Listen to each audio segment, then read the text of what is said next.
Hello అండి. Welcome to మక్కా channel.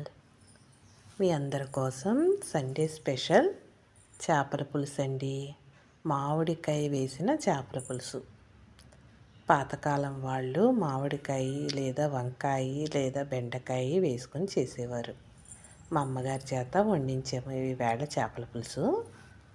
ఉల్లిపాయ బాగా వేపుకునండి, అందులో చేప ముక్కల్ని బాగా శుభ్రం చేసుకుని వేసుకోవాలి.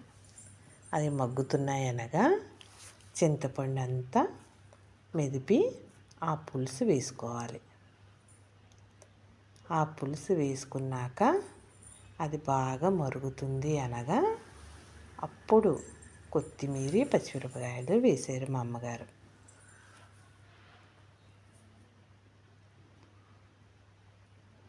చూడండి, పులుసు అలా అడ్డు పెట్టుకుని చేతితో చేస్తేనే కదండి ఏదన్నా టేస్ట్.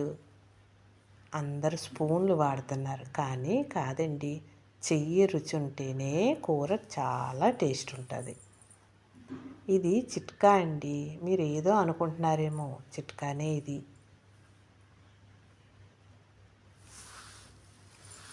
అలాగే అల్లము వెల్లుల్లి పేస్టు, కొంచెం సోంపు, ధనియాలు, దాల్చిన చెక్క వేసి మసాలా చేసి అది కూడా వేసుకున్నారు. ఈలోపు మామిడికాయ ముక్కలు తరుక్కొని ఆ ముక్కలు కూడా వేసుకున్నారు.